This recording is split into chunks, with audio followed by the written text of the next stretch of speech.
So you've experienced a lot of cash flowing in and out of your life over the course of your entrepreneurial journey. Yes, it's true. It's one thing to make money, it's another thing to keep money. That's true. How do you go about doing that? Yeah, so basically I was like early on in my entrepreneurship journey, I was kind of just like crazy. I did whatever it took to make as much money as possible. And it didn't matter how it came in. And then I started realizing as I matured in my entrepreneurship journey and making business that there's different types of wealth. So I pillar my wealth off of 3 variables coming from the Bible in Genesis on Abraham. Basically, it talks about, number 1, getting your personal finances in order. So having your bills paid without you having to think about it too much, security, right? So for example, back in the day, I would make like 100 grand off of trading, but I had no security. It was like very volatile income. Like one month I'd be like rich, and then the other month I'd be very, cash poor. And I was making decisions as if I was rich, and the liabilities were piling up. So this system really saved me. So that's the first thing, is definitely having your personal stuff handled, and it's very safe, right? And then, which brings me to the second step, which is having spendable money. So a lot of people, they're like, oh, I'm doing good. I talk to a lot of people because I try to help people financially as well that are not as fortunate. And a lot of them say, like, my bills are handled, but then they only have $150 left over after their bills. And I'm like, is it really handled? Like, you have no savings. If there's one thing that happened to you in life, you would basically have to ask somebody else for money or take out a loan and take out debt. So having spendable money is very important.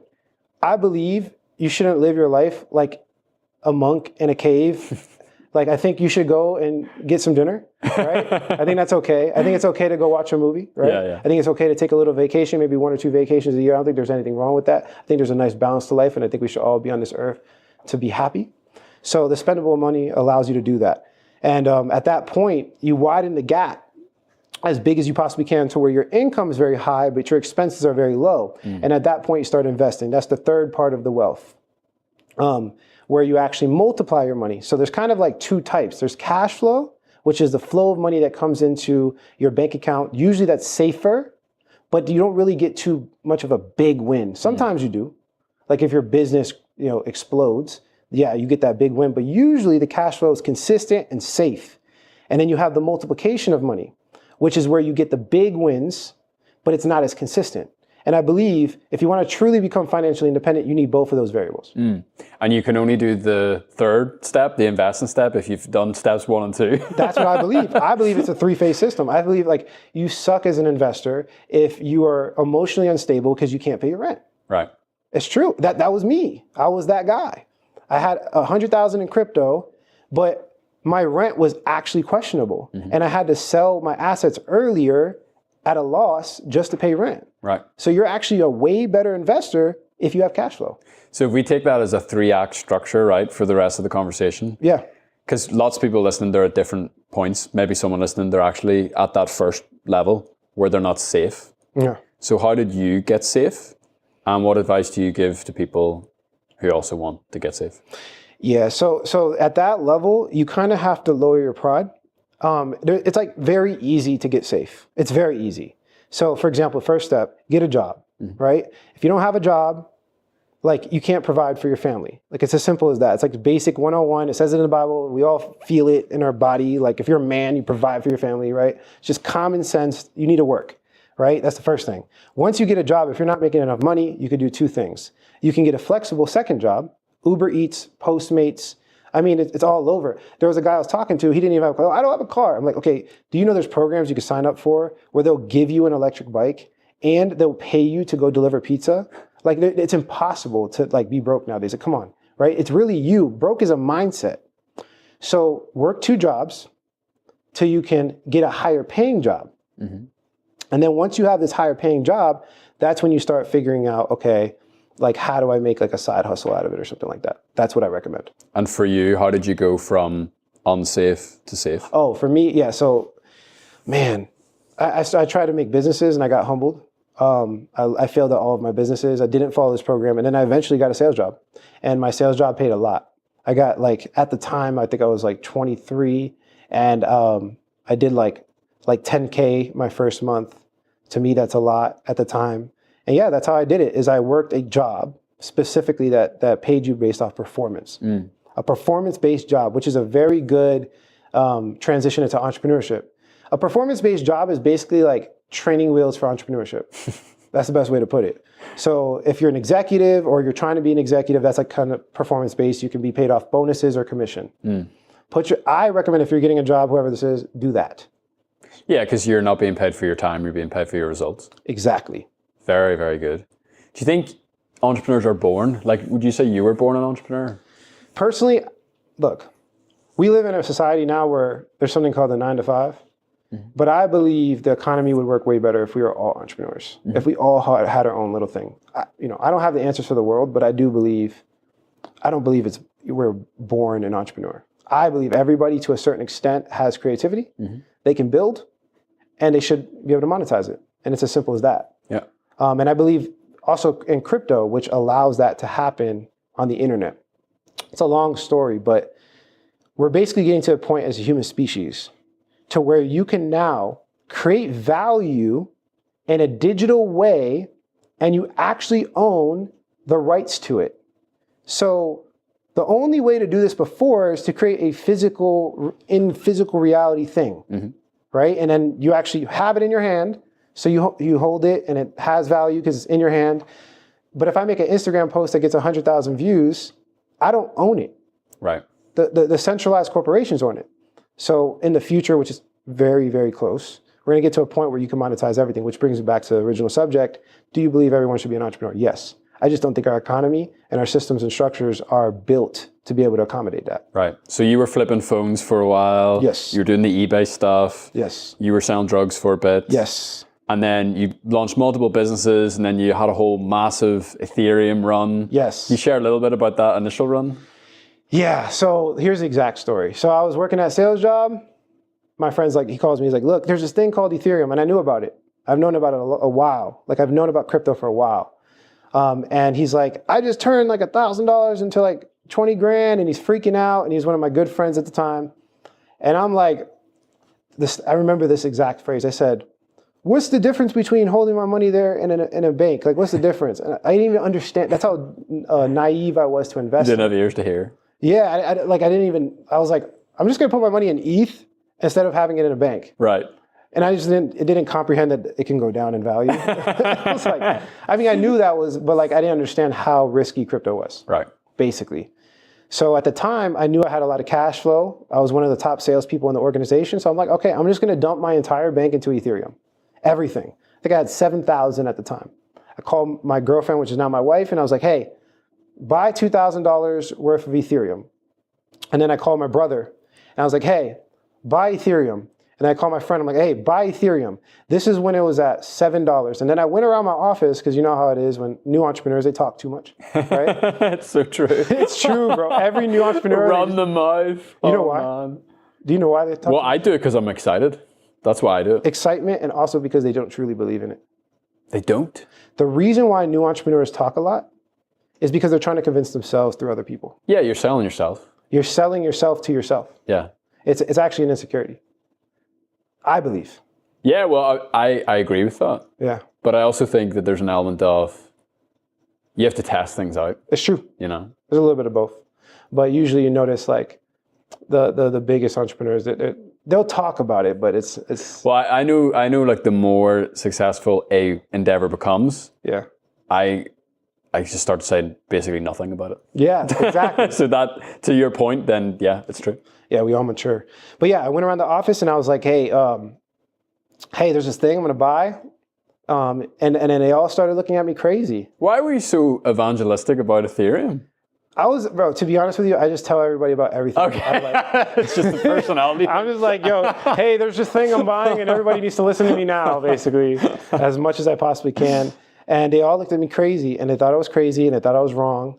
But the entire time they kind of knew I was in crypto, because that entire season, I was actually mining Ethereum. So while I was working that job, I knew about Ethereum, but I just never thought about investing. I just made the miner, and I was mining 1 Ethereum a day, which is crazy.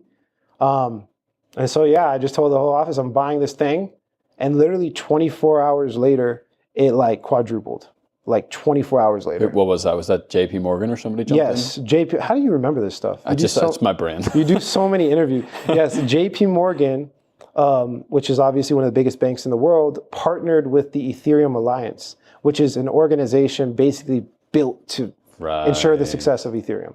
So it was like a big thing. So you literally, like, we talk about like right timing. Yes. You got in the day before. Or the day before. Actually, the day before? The day before. Dude. The day before. And JP Morgan put.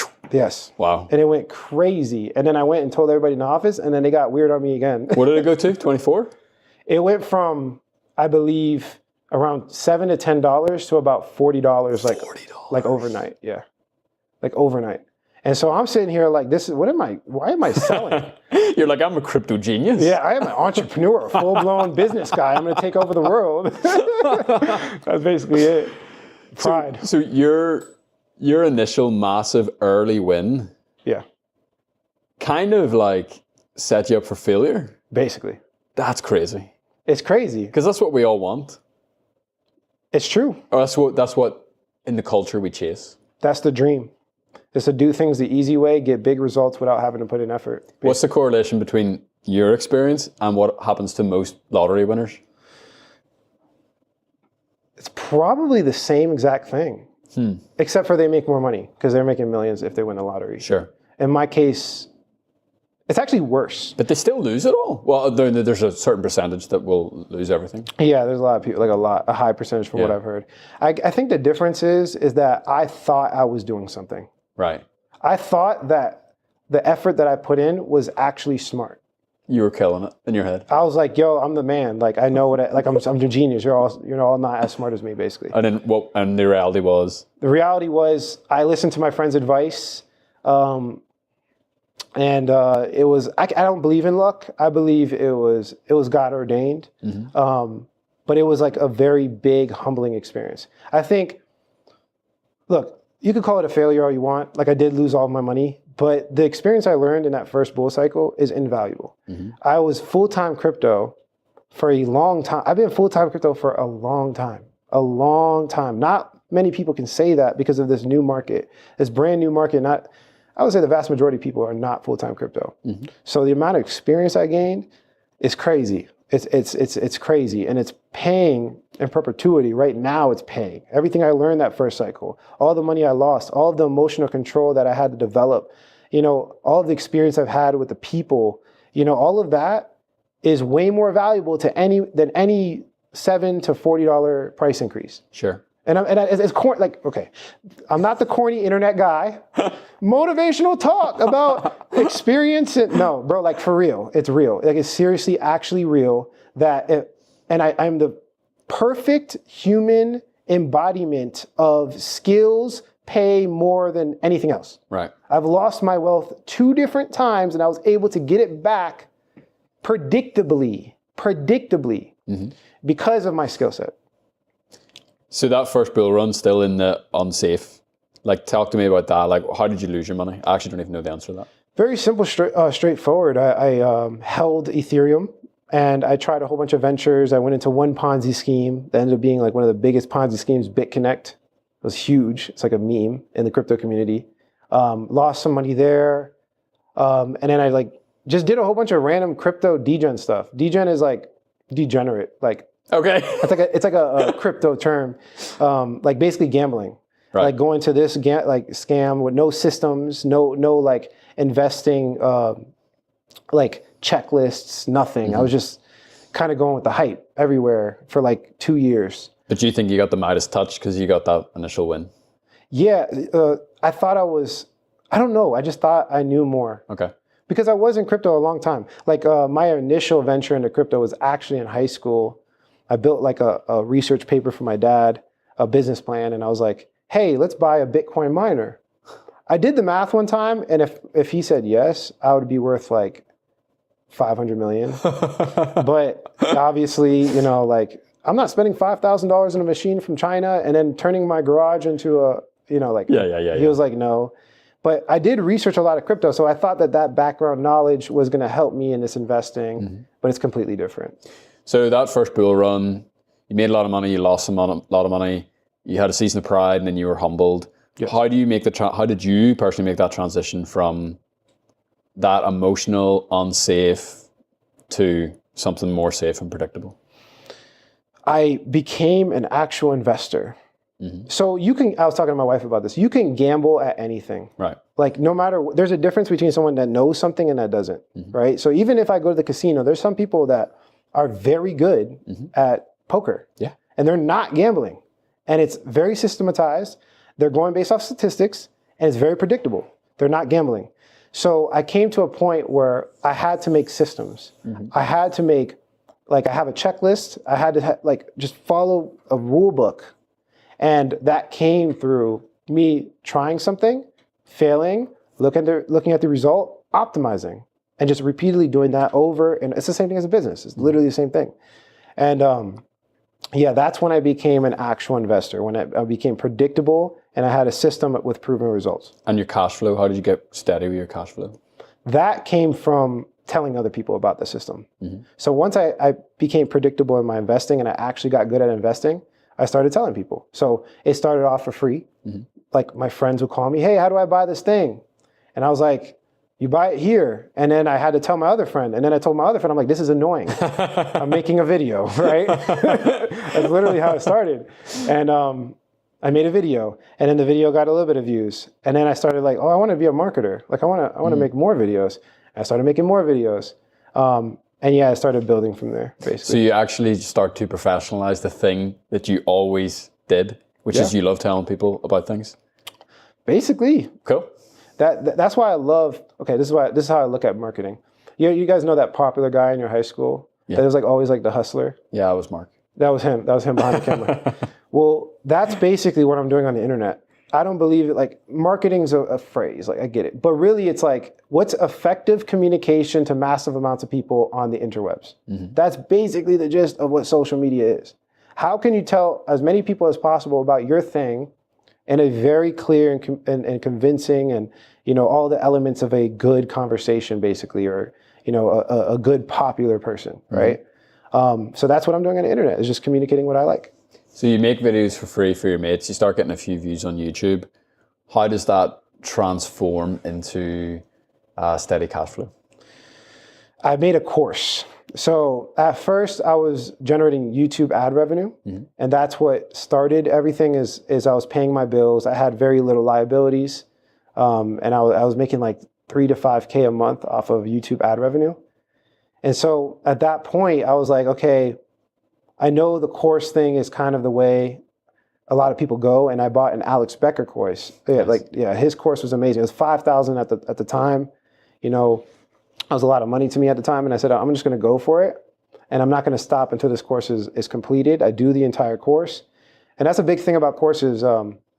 There's a difference between people that just consume the information and actually apply it. Right. So I was watching the videos over and over, and I sat there for like a month and a half straight, nonstop. And I completed my own course, because his course was basically how to build your own course and then scale it.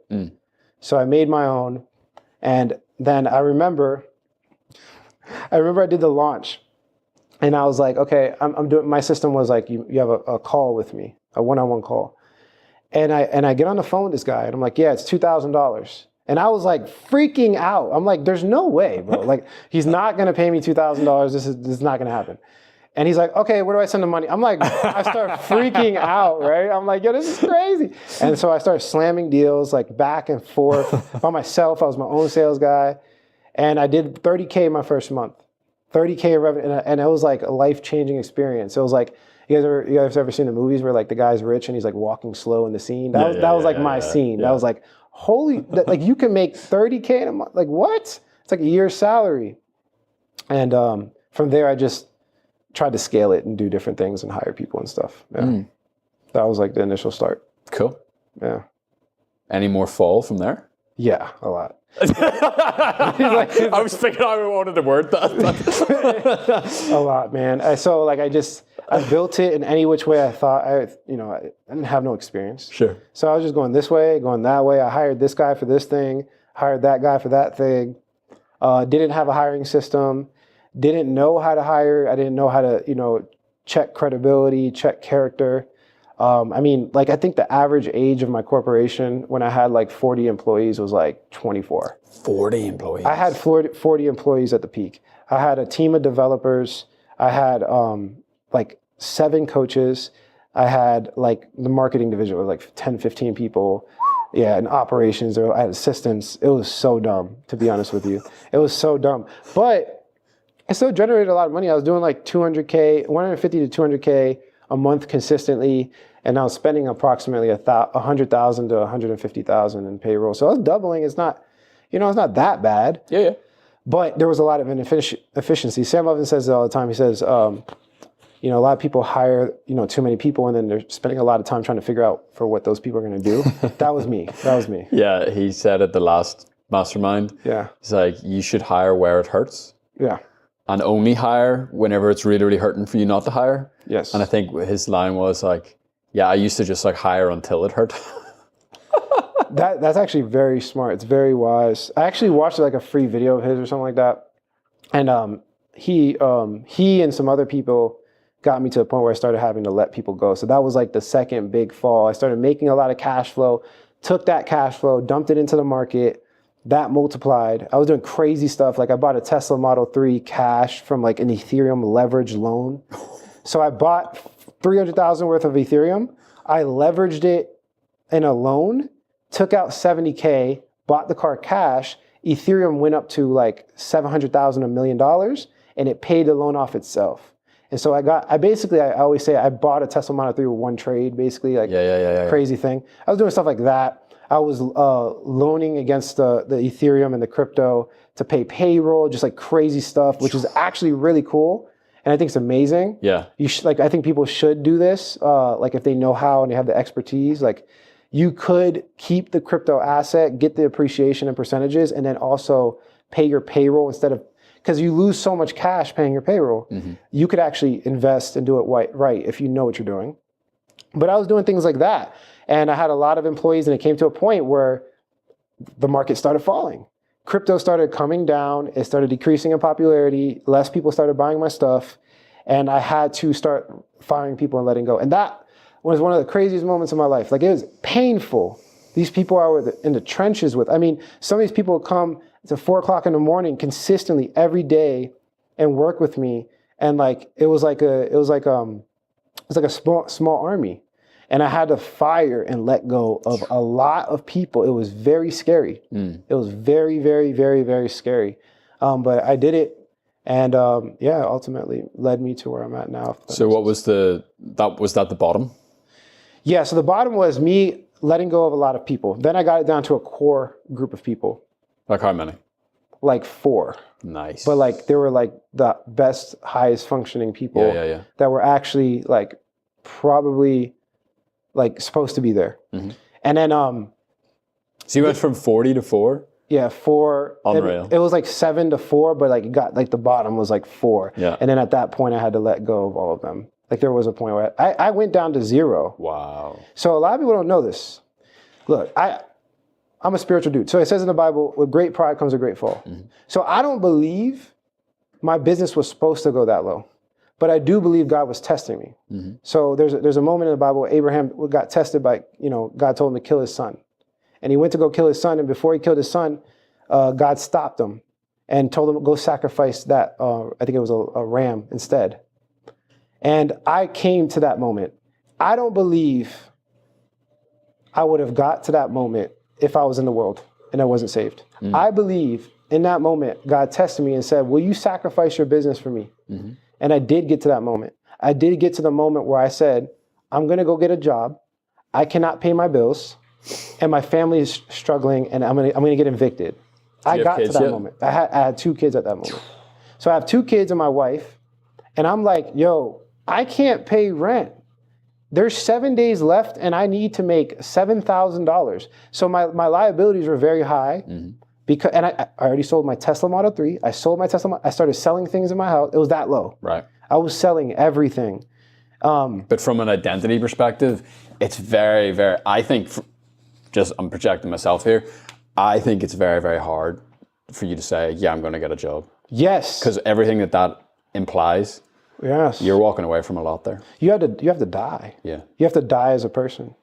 But that's like why I think God did it. Like once I realized that like my identity wasn't in me owning a business or me making money or any of that, and my identity is in Christ.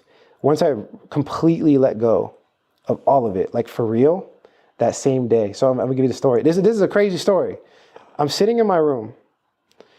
I'll say this, I don't care. I was crying uncontrollably, like a baby, like the deep ones. Like the ones where you're in your room and your mom like just like something happened and you're like crying. The sob, yeah. As a 28-year-old dude crying uncontrollably. I call my pastor, which is actually my blood brother, and he's like, look, Alex, like you got to get a job. There's nothing you can do. And I'm like, you're right. Like, I'm not even mad at you. Like, you're right. Like, I got to get a job. I have to make money. And I'm sitting there and I go make my resume and I'm crying the entire time. Like, I'm crying, bro. And I'm making my resume and I'm putting the experience, and I realize that I haven't worked a job in like 5 years. Yeah, you're so unemployable. I'm like, yo, this is crazy. Like, this is wild. And I'm sending my applications in, and I'm like, look, I'm an entrepreneur. I'm about to go get a job. I'm going to do it like aggressively, right? I'm going to get a job and I'm pay the rent. So I put a suit on, and I go and I start literally door knocking for a job. Unreal. I went to businesses and I started door knocking. I started going and I started telling people about like what I'm doing. I need to get a job. I want to be an executive, things like that. And then I got shifted, came back at noon. I came back home at 1 p.m. I remember this like it was yesterday. And I'm sitting there, I'm like, God, what's going on? This is crazy. Like, this is crazy. And I got to the lowest moment where I had the death in my mind. And I just had this feeling. And I know now it's the Holy Ghost, the Holy Spirit. And he told me, he said, go make a video. I'm like, what? He's like, go make a video. And I'm like, what? It's like, is this real? Yeah. And I'm like, this can't be real. And I got this is what a lot of people don't understand. The Holy Spirit, like God controls everything. And I got this motivation and this confidence I have never felt in my entire existence. So I'm going from on the floor on my face, crying like a little baby, to now being extremely confident and just, I'm ready to take on the world. I make a video. The video, it doesn't go viral, but it does good enough where I generate $10,000 in like 4 days. What? I'm serious. This is all, I have the proof. I'll show you guys the video on YouTube. I will show you my bank statements in that moment. Like I have no problem. Like I'm not a liar. Like this happened. I know for a fact. And it's because like it says in the Bible, Abraham sacrificed. He was about to do it and he went like this with a dagger, about to kill his son. Angel stopped his arm and told him, go sacrifice that instead. And then God multiplied Abraham 100 times. And basically right then and there, I was financially stable. And now my business generates more money with less, not more money, but like about the same, with less employees. Like I don't have any expenses basically. It's crazy. From when you had the 40-person massive behemoth? Yes. So I basically time in crypto works by the Bitcoin halvings. That's like time. And at this moment, last cycle, based off of the Bitcoin halving, I was making probably like 5 to 7K a month. Now I'm doing 80,000 a month. And it's like, I see where the 100X is. Like I know it, like I know I'm going to 100X compared to last cycle. I know for a fact. So your monthly expenses at that point were what, like $7,000? My monthly expenses. And you made 10 grand in that one video? Yeah, so no, my monthly expenses at that time was like 16 grand a month. Right. And my wife had a job and she was pulling in, she's a nurse practitioner, she was pulling in like 5-6K a month. Yeah. So you just made it? Yeah, like basically, like I had like a couple hundred left over. That's insane. Yeah, and the timing was great because it was only a week to pay rent. Yeah. There was only a week to pay rent. Yeah, that's like, this is undeniable. So there's certain things where, like, I get it, bro. Like, I was that guy. I was like, look, God's not real. There's no way. So I'm not even that. I'm more so just like how, because I've been in those situations. Yeah. And how you feel in those moments before the breakthrough comes. Yeah. It's a scary place. Oh, when I mean, yeah, it was like a lot of crying, bro. A lot of breaking, a lot of so what darkness. Did you say that when you were talking about going and knocking on the doors, did you say you got sifted? Is that what you said? Oh no, I don't know what you're referring to, but I did get denied a lot. Right. Like I went to the doors and they were just like, look, we're not interested. So what died for you in that moment that you think was the thing you needed to leave behind to take you to the next level you're at now? Good question. What died in that moment? Like I said, I just think my attachment to everything. I think my attachment to everything is what died. That is the best answer I can give you. Look, it's great. I'm making a lot of money. I get it. But if I lost it all, like I genuinely would not care. Like I know I won't. Like I know, because I went there. It's like, can you lift 225 pounds? Yes. Why? Because you did it. But if you never did it, do you really know you can? You don't. But like some people say they're not attached to money. They say they're not attached to their business, but do you really know that? Do you have a 100% confidence knowing? Some people think that the meaning of life is work. Some people think that building is the meaning of life. But what if they take that away for you? What happens when they take away your meaning of life? Where do you go? That's a big question for a lot of people, and it would drive them insane. Man, there's a quote in June 2. Mark's going to laugh, I'm quoting this. Where he says, the person who has the power to destroy a thing has the true power over it. There it is. And it's interesting that, you know, if your business has the power to destroy you, then it has the power over you. So if it can destroy your identity, destroy your self-worth. Yes. Very interesting. Yes. I believe the meaning of life is God, of course, but he gives you a purpose. And you're supposed to build the business, and you're supposed to make a lot of money, and those things are supposed to happen. But you cannot identify with it. You can't. So in one sentence, what is your purpose? My purpose of life is to build things on the internet. Here's the real purpose. The real purpose is to bring as many people to Christ as possible, doing it through kingdom finance. And I believe the way it's going to happen is through internet infrastructure, building internet infrastructure. And I'm a futurist, if that makes sense. So what do you mean by futurist, and why are you doing crypto now?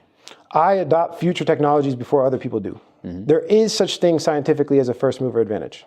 It is real. Yes, there's businesses that I'm just going to make a business that's, currently working like, just competing. Those businesses are probably safer. But there is such thing. There's scientific evidence. There's a scientific peer review paper that you guys can look into. If you look at networking systems and telephone systems, basically the telephone networks that were adopted first in a country actually have a significant advantage and basically like monopoly. And it's the same thing with online infrastructure. It's basically very similar.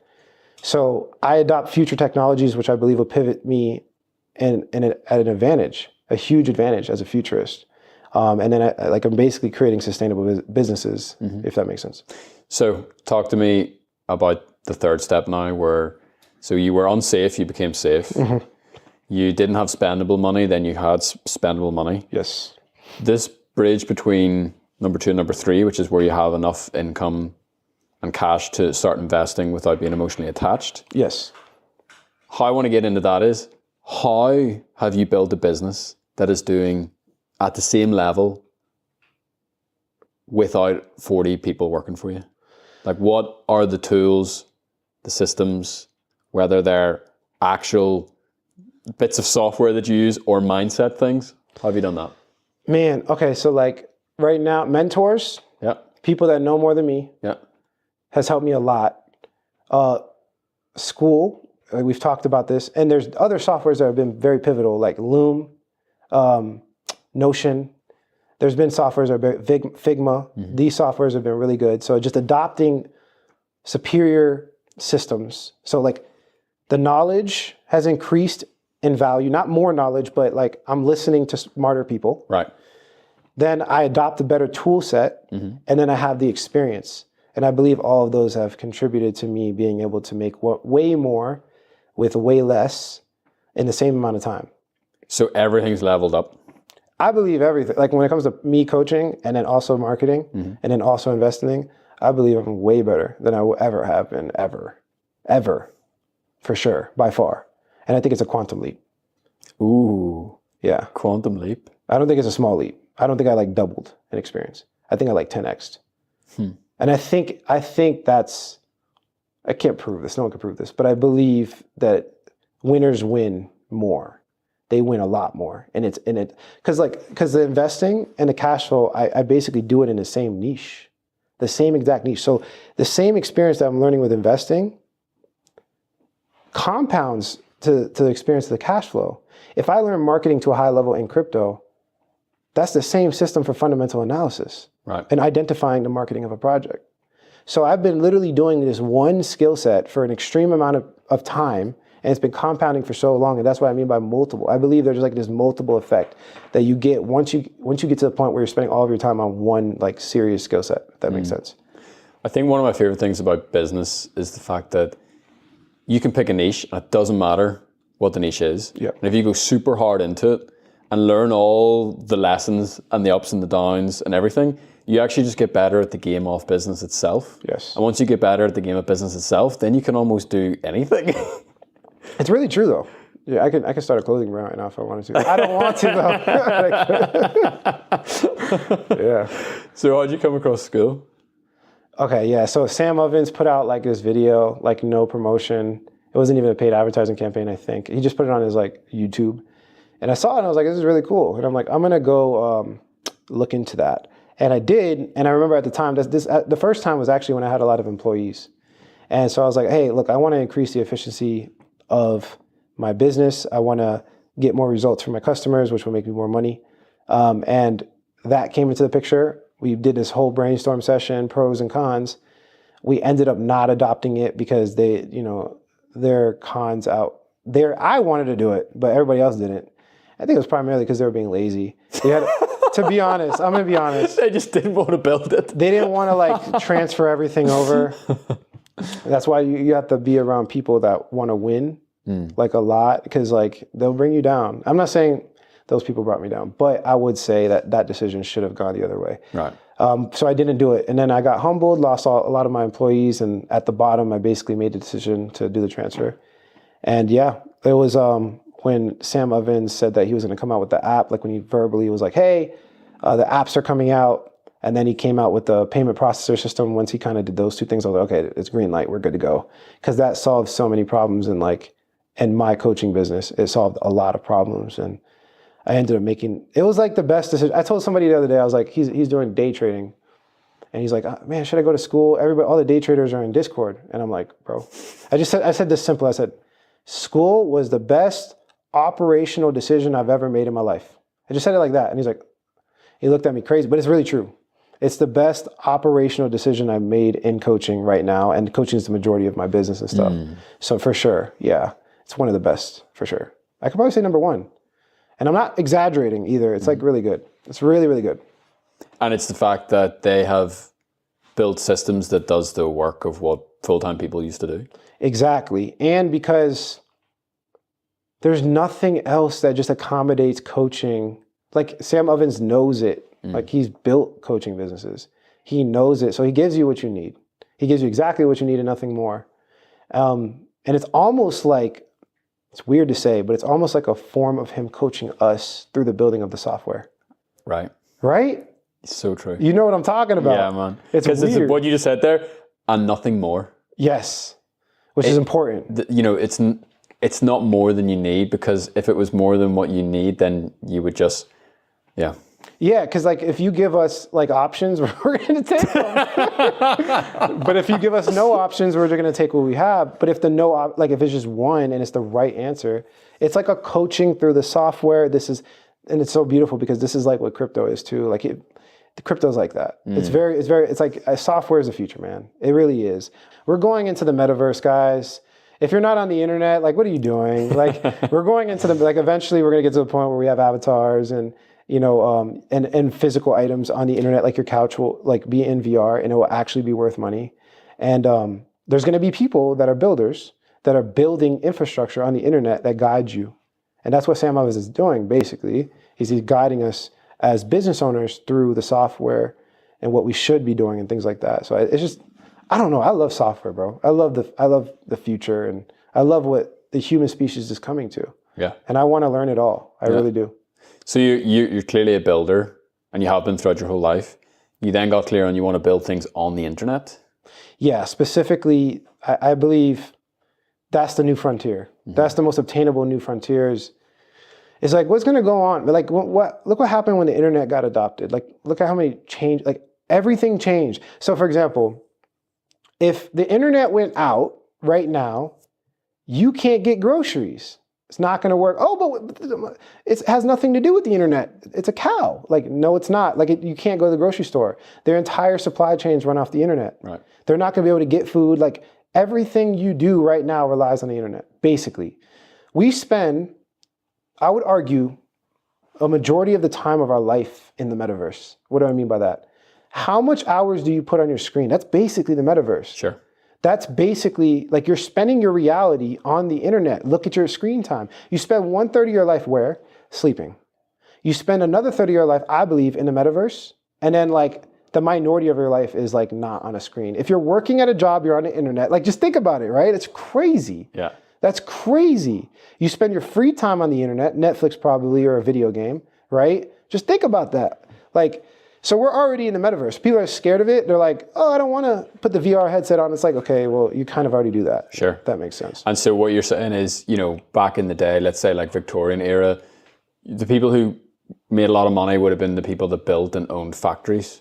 Yeah. Whereas now you think that it's the digital infrastructure is going to be the future. Yeah, I believe that. I believe... So how do you break that down for someone who's still in that first step you described where they're unsafe? Like, how can they get access to that and benefit from that without having, like, you know, 10 million to build a piece of software, et cetera, et cetera?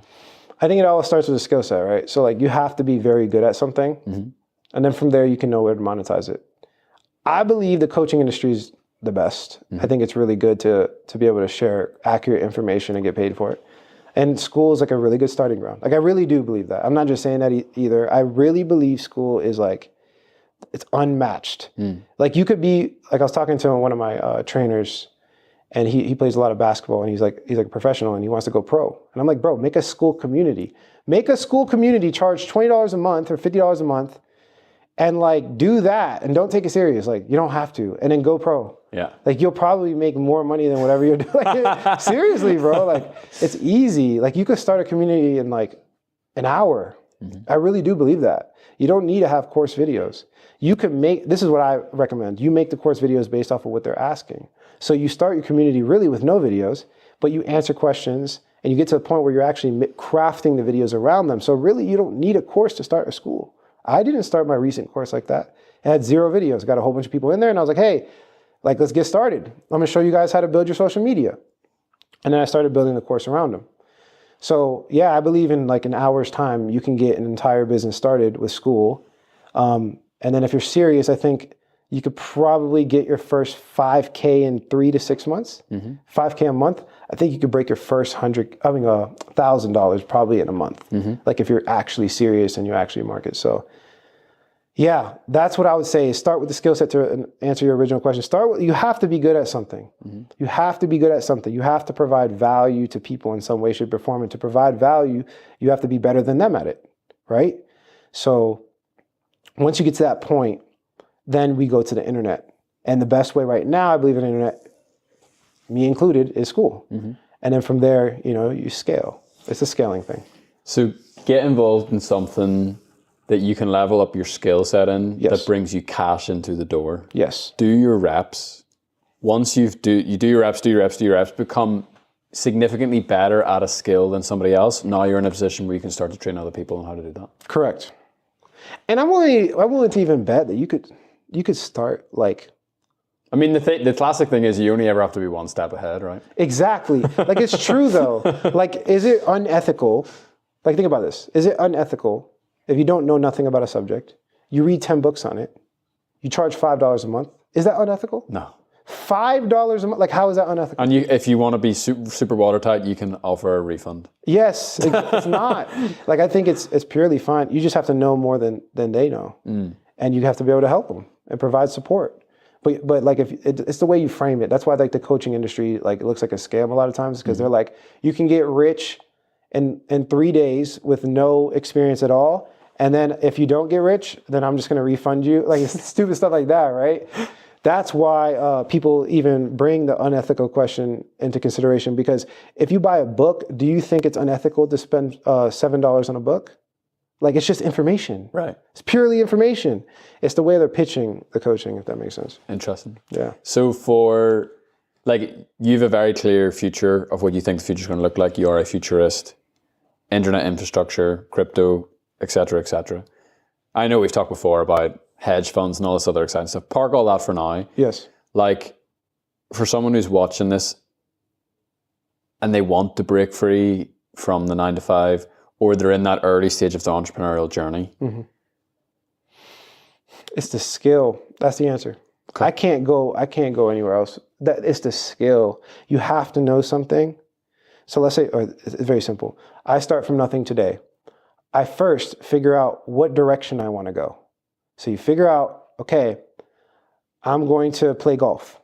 I'm going in that direction. I want to play golf. Once you go in that direction, you figure out where you're going.